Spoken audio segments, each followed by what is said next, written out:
Hello everyone, welcome back. It's mid-July of 2022 and today's video is about a training method that you can use for your fruit trees. This is a Pitmaston pineapple apple, and these are some what I call concrete apples that I've made. Essentially it's just a weight with a hook that you put on your branches, and it mimics the natural action. I mean, in nature, when your apple tree gets fruit, the branches will bend down with the weight, and eventually you'll notice they sort of stay in that shape. And so I'm going to show you how I went about making these. They're really easy. These were actually leftover concrete from the fence project that I used. And so I'm going to show you how I made these and how I applied them to the apple tree. So the first step is you want to find some sort of mold. I just use an old egg carton, works out really well. I have some wire. The wire, that's just a way to hook it to the tree, and so I just kind of make a little piece or cut a little piece of wire, wind it up a few times so that the concrete's going to sort of seat itself around the wire, and then you have a little bit that will stick out. That will be your hook to hook it to the tree. So I just do that. I sort of stick it in, and that's going to give me a dozen of these. And basically what I'm going to do is just pour the concrete mix right over the top, and I'll have a dozen little concrete weights with wires embedded inside them, because the concrete of course will flow around the wire, and when it hardens it'll hold on to it really well, and then I'll be able to hook it to the tree through the wire, and it's all just one piece like that. And so that's what I'm doing here. The wire is maybe like 8 inches long each piece. There's no particular set amount. Just sort of wind it up a bunch so that the concrete will get a hold of it, when it flows around, and then just kind of go from there. So that's the first step, and then we'll mix up some concrete and we'll pour these in. So again, I'm just going to take it, bend it a few times. That's just so the concrete will catch itself inside of there, and then the part sticking up is what I'll hook to the tree with. So let's get some concrete mixed up and we'll make some weights.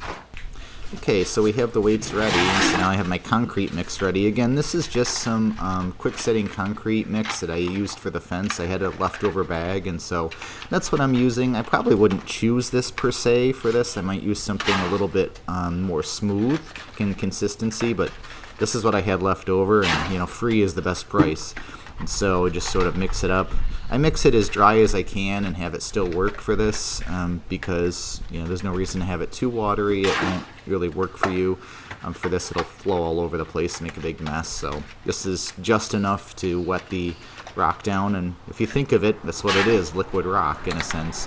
So you put it in there, it's going to set up fairly quickly and catch that wire. And so pretty low tech. Wear gloves, so you don't get that stuff in your hands. They will wash right off, but it can irritate your skin, concrete, if you're not careful, especially depending. Some people are more sensitive to it. I just don't take the chance. So there we go. We've got them set. Now we'll let them probably sit here for an hour, hour and a half, and then we'll demold them. Okay, it's been about an hour and a half or so, and this is the quick setting concrete mix. Like I mentioned, it'll set up in about 30 minutes to some degree.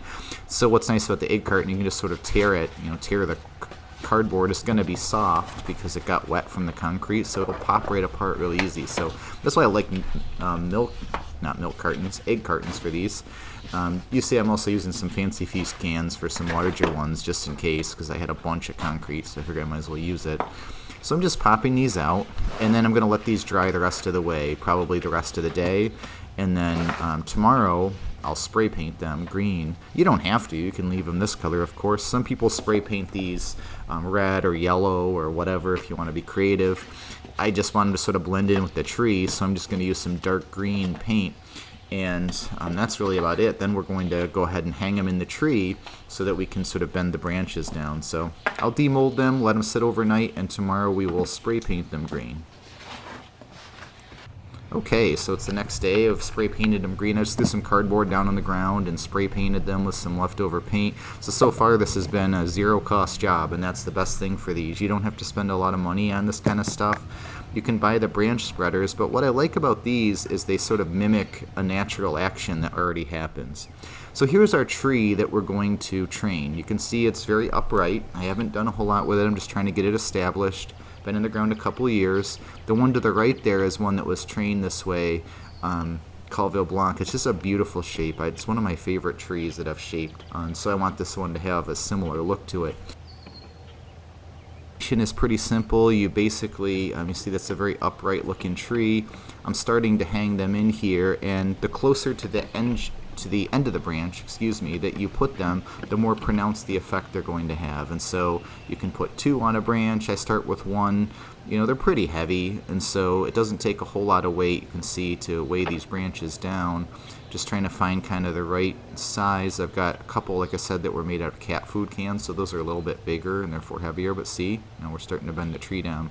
When you first do this, all the leaves will look like they're upside down, but they'll turn toward the sun very quickly. So here's what the tree looks like when we've started the training. The branches, you can see, are much more like closer to 45s. It's not going to be perfect, but we just aren't so upright, and that's the key thing. Here's another look. So from the same angle that we started with, no longer very upright. I also trimmed the top a little bit. I really want this one to be kind of a snowball sort of look, not get super tall. I want it to be fat and short. That's my goal for the most part. And you can see as I zoom in here how well these blend in. That's the cool thing about painting them green. See, you barely even see them, but they do their job. And then it's mid-July. I filmed this about a month ago. Really, after about a month to 6 weeks, you can take these out of the tree and the branch will stay in that particular position, especially if you do this early in the season like I did. If you do it early in the season, like May, June, early June, the tree is going to put the growth ring on for the season. It's going to sort of firm up in that position, and it's going to basically stay. I can take these weights off right now, and I just did actually this morning. It's mid-July. You can do this, and they're not really going to go back to an upright position, so that's kind of nice. And then this will also encourage more fruit bud development, and once it gets fruit, of course, that'll do the same type of thing. So thank you for watching. I hope you found this video helpful, and we'll see you again soon.